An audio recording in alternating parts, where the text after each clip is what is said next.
Welcome to Taste Buds. I'm Debra Eckerling, goal strategist, writer, and foodie.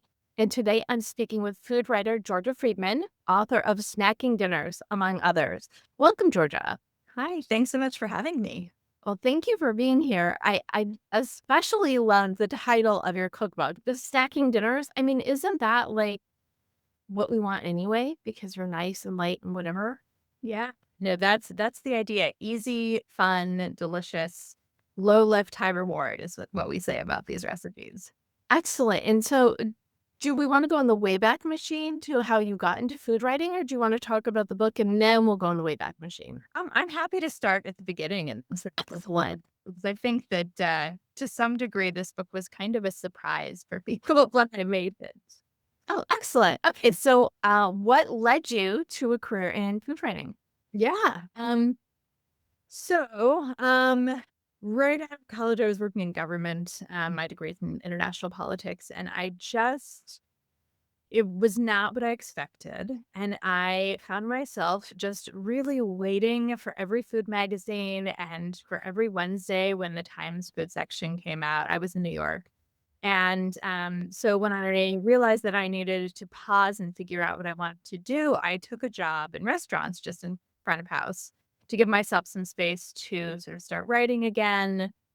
Mhm. And that just naturally turned into writing about food. And I ended up with an internship and then a job at Super Magazine, and just took her from there. And what do you think inspired the love of food? Was it your upbringing, your Jewish upbringing? Where did that come from? Um, well, I grew up in California, so that helps. There was always really good food. My mom is an excellent cook, and her mother was also a really excellent cook. Um, we tell the story that when my grandmother passed, my mom and her sister went out to clean out her kitchen. They would open up the cupboards and Vidalia onions would just come tumbling out. My grandmother used to put like fancy tinned fish in people's stockings before that was a popular thing to do. And she was very much a devotee of like Julia Child. So that combined with the fact that my parents lived in Southern California and had access to some of the very first farmers markets in the country and food from all over the world really, I think, influenced the way that we ate growing up and the fact that I started cooking at a very young age because that was just something we did in our house. Do you remember your earliest either food memory or cooking memory or both? Oh, I don't know. I mean, my mom used to take me out for sushi sometimes without my siblings. I'm the oldest of 3. So, the memories where I got time with her by myself are some of the ones that really stuck, obviously. Um, so she would take me out for sushi, and we'd sit at the counter in Santa Barbara, and those just felt like very special for the moment. I remember my friends and I just experimenting with food after school from a pretty young age. There was the very classic just cutting up an avocado for snack, which is sort of in the book also. But then, like baking a cake and realizing we didn't have all the right ingredients. So we just sort of make it up as we go. And sometimes it worked and sometimes it didn't. Um, but just those kinds of experimental little moments of cooking really. Oh, fun. And how much of your Jewish background do you think contributed to who you become in this food world space? It's really interesting. Uh, I'm Jewish on my dad's side, and his relatives lived on the other side of the country. So when I was visiting them, there was this very sort of big family community element to the visits. We would often visit at the same time as cousins. My grandfather liked to get us all together for a week at some wherever he was having a work conference, I guess. You would book extra rooms and get everyone together. So I grew up with this once a year seeing all these great aunts and great uncles and this big Jewish family, almost like the movie version of like an East Coast multi-generational family. Uh, And there wasn't always a lot of cooking, but my grandmother made really beautiful Shabbat meals when we would come to visit. And so because in California, we were just sort of cooking like any Californians do, which I think is pretty common in Southern California in the way that we all sort of eat each other's foods and we eat our neighbors' foods, and whatever is fresh in the backyard or in the farmer's market. But then there were these very specific moments of Jewish culture and food that really sort of helped form my identity. A lot of my Jewish identity was also formed around holidays. So things like, the kugel that my mom got as a recipe from my grandmother or the chicken that my aunt made. Those were very formative memories. Nice. Well, it sounds like you had the best of both worlds, right? Because you had, and there, let's face it, a lot of Jewish food is really heavy, which is like the opposite of what we in California, Southern California, get to enjoy. It's true. Yeah, I am the salad maker in my husband's family. Like when I holidays in Boston or in New York or Virginia, wherever various people are living, I am often the one asked to make the salad because that is my job as the Californian in the family. That's hilarious. No, what's hilarious is so I am a former non-cook, but I worked short order the summer before my senior year of college, and it was for country club, and the motto was the members don't like to chew. So I learned to make really small chopped salads, and that was always my big thing, even before I moved to LA. So I don't know, foreshadowing? Yeah, Yeah, yeah, you were meant to be in LA, from the home of the chopped salad. absolutely. So let's talk about the snacking dinners. What is I mean, it sounds obvious, but I'm gonna ask you, what is a snacking dinner and why should people love them? Yeah. So I was pretty broad in my idea of what constituted a snacking dinner. Basically, anything that was fun, and most things should be eaten with your sometimes, spreading something on a piece of toast or something. But a lot of the recipes that I sort of created for this are either snacks that are from my childhood or other people's childhoods from other parts of the world, that have been bulked up a little bit to sort of make it a little more meal like, or foods that I really love that I made sort of into finger foods or sort of snackable foods. I mean, fun is really the key here. I think both as a way of making dinner more enjoyable for everyone, including the kids at the table, but also just adding some whimsy back into meals. I also thought of these recipes often as something that you might find at the top half of a menu, like if you were just going to eat off the appetizers, or stuff that you would find at a wine bar, those sort of small plates style of food.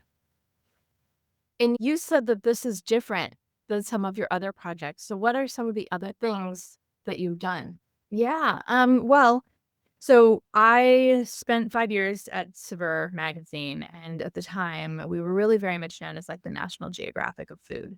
So a lot of my job has always been about food and culture and the blending of those two topics. And so I will go to Japan or to China. I've spent a lot of time in China in particular. And sort of tell the story behind the foods that a family cooks or how an ingredient has traveled and informed the cooking of different parts of a country. I lived in southwestern China for a couple of years and spent 7 years researching a book about the foodways of the part of China that's next to Burma, below Tibet, and just above Laos and Vietnam. So it's a very interesting combination of cultures right there in that one part of the world. And so that's what a lot of my work has been about, the sort of confluence of food and other things. And I think a lot of people assume that every night that's how I'm cooking, that, I make these elaborate meals all the time because I have stood with a lot of chefs. I also write cookbooks on behalf of chefs and restaurants and learned all these wonderful ways of cooking. But the truth is that at the end of the day, even if I'm recipe testing, I could be recipe testing all day and have like 5 kinds of sauces, and that's not dinner. At the end of the day, I still need to feed myself and to my family. And, kids are as picky as they are. I have just the one, but she still dictates a lot of what we eat. And so I started making snacking style meals like once every week or two when she was little as a way of getting something on the table really fast because we all have these incredibly busy evenings and you can't always take the time to do this sort of lengthier cooking that I think people are expecting me to do. I loved your use of the word whimsy when you were describing the book, because don't we all need more whimsy in our life, whether or not it is actually related to food? What are some easy things people can do to be more whimsical about their meals and meal prep? Yeah. I mean, I think that part of the problem is that we put a lot of pressure on dinner. Like, it's particularly in the US and in certain other Western cultures, dinner, it has to be everything. You need the protein and you need a starch and you need at least one kind of vegetable, if not two, or, here in California, like five. You need, it's supposed to be everything. And it's supposed to be when you connect with your partner and you talk to your kids. And it's an important part of your family life. And all of this happens when everybody is completely exhausted and you've either been stuck in traffic or in a long meeting or someone has to learn how to convert fractions to decimals and there's homework and it's just evenings can be a nightmare. And for some reason, that's when we're all supposed to do this really heavy lift cooking in order to bring our whole family together. And sure, sometimes that's great. And a lot of the time, it's just pressure we don't need. So I feel like any loosening up of this idea that dinner has to be everything all the time is helpful. I think thinking about foods you like to eat and then just eating that, not, if you have great protein for lunch, you don't also need an equal amount of protein at dinner. I try to think about my meals over the course of the day, over the course of the week, and try to balance that way instead of having to make dinner be this very heavy thing that we have to do.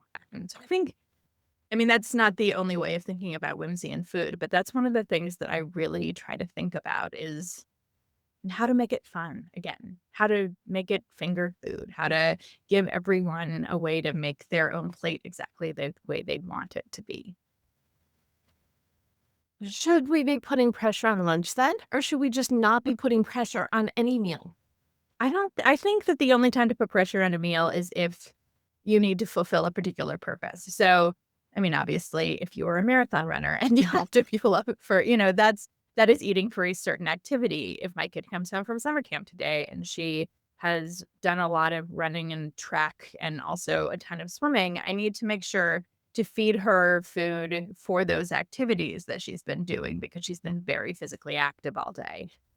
But I think that beyond that, I don't think any one meal needs to meet a bunch of goals. I think eating before a big event is important, I think particularly for kids before school, so that, you're ready to learn, or for adults before a meeting so that we're not just on coffee before we start our day, although I often am.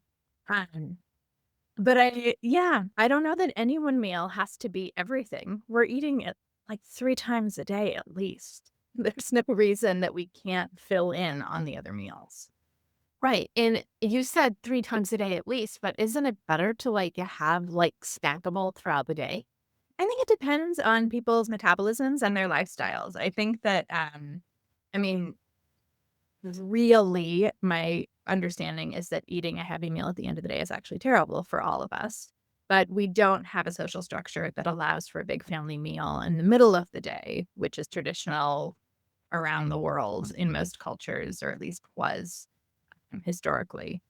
So I think that that means that there will eventually be a big meal at the end of the day. But if you think about how people eat naturally, no one rule is going to fit for everybody. People have different schedules. And I think that if you're snacking all day, you're not being intentional about your foods necessarily.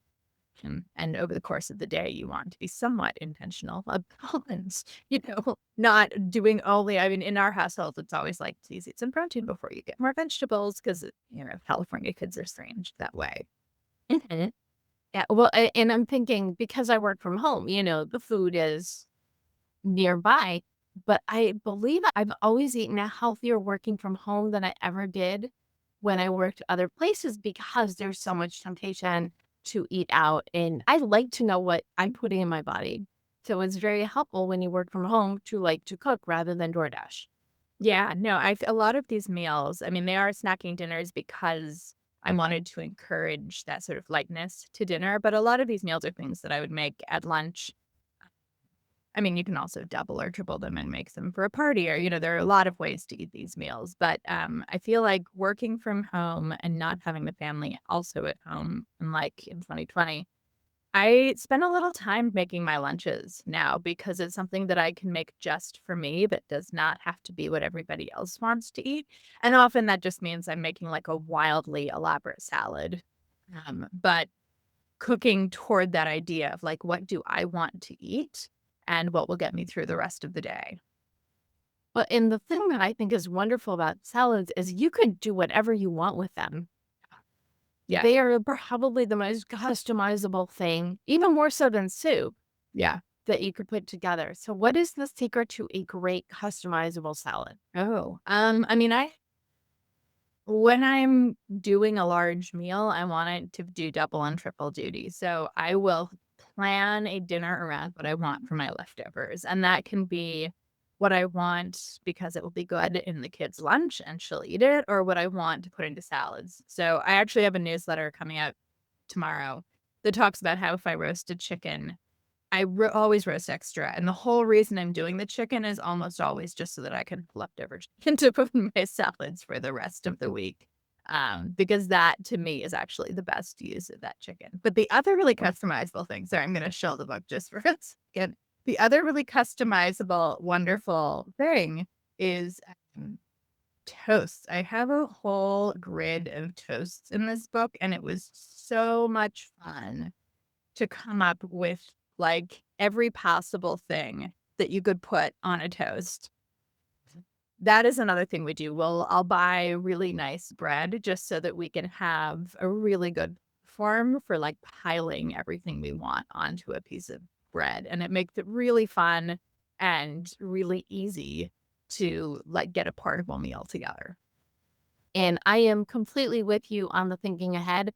The reason I love to make chicken soup is because you put in extra chicken and then you've got chicken Right. Yeah. that you can do any number of different things with. Yeah, no, chicken is the very flexible one for that. Eggs also, having a few boiled eggs around is a really nice way of adding protein to any meal, really. Do you fancy up the eggs too, or you just cut them up and add them to whatever? Thank you for asking. Actually, here's another beautiful photo of things on eggs. I do what I call a jammy egg, which in my kitchen with an egg directly out of my refrigerator is an 8-minute egg. If I put it into boiling water, basically just out of the refrigerator and for 8 minutes and then stick it into an ice bath, you get that lovely jammy style yolk that isn't too hard yet. I would cook it longer if I were going to make deviled eggs or something where I wanted to mix something in. But if you have that not as loose as a ramen egg, but just right in between, you could put all kinds of toppings on it and it has a really lovely flavor and texture. Awesome.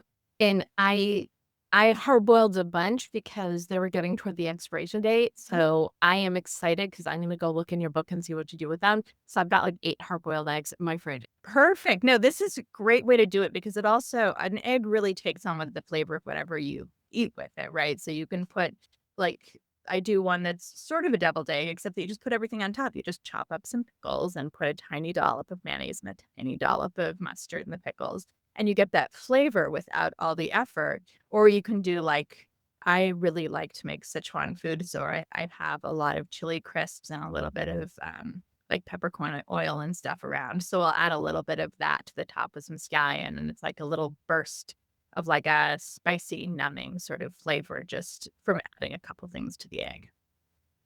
I have so much homework from this conversation. I'm really excited. Do you have a recipe in particular that you want to share that we could put if you go to jewishjournal.com/podcast, you can read the article and get one of your recipes? Yes, absolutely. So the one that I was thinking of, just because everyone loves it and I love it and I make it all the time, is this hummus topped with spiced nuts and olives and raisins. And I make my own hummus for this. I used to think I hated hummus, and the truth is that I don't like supermarket hummus. When I started buying hummus at Middle Eastern Market here in Berkeley, their hummus was just so light and fluffy and flavorful. that I realized that what I like is homemade hummus. So I have a recipe for making my own, and I do tend to cook my own chickpeas, just because if you do that, you can get them really soft, and the softer the chickpea is, the fluffier and lighter your hummus is. And then the topping came out of something that I did. I sort of years ago took like a Jerusalem hummus idea with the beef and stuff on top, and I Californiaized it by using the ingredients that the Spanish settlers to California, the Californios, used to use in their foods. And that includes olives and pine nuts and spices like cinnamon. So that one was sort of beef with the olives and the pine nuts and the cinnamon and the paprika. And for this one, because I didn't want to have a lot of meat in the book, I wanted it to be stuff that people could make pretty easily out of their pantries for the most. Or just, meat takes a while to cook. So it's not as nice and easy. So this version is just some chopped up nuts and some sliced olives. I like the sort of mild Castelvetrano ones. And some raisins, and then you just spice all of that, and you do it with a lot of olive oil, and so the oil takes on the flavorings from everything, and you pour that on top of the hummus and just do some toasted pita and some cucumber, and it's a really fun meal to dip, but also everyone I've ever served it to has just loved that combination of flavors. I can actually see it from the way you described it. So, thank you for that. Any other, food for thought about how people can make their meals more snackable and fun? Yeah, I mean, so the book is broken up into a few chapters. I have sort of fast and fresh, which is things that I do when I have fresh ingredients that I want to use. Like I'll pick up some burrata and some fresh fruit and put pesto and honey and olive oil and put that onto like little crostini or even just some kind of bread. And those are really nice. But I also have pantry snacks, a whole chapter of pantry snacks. And those are just things that I have the ingredients for all the time so that if I get home at the end of the day and I don't have the time that I thought I would have to roast the chicken or make fish or whatever it was that I thought I was going to do that night, or, an ingredient went bad, or my kid has homework that we weren't expecting, whatever the thing is that derails my dinner plans, I know that I always have these ingredients in the house.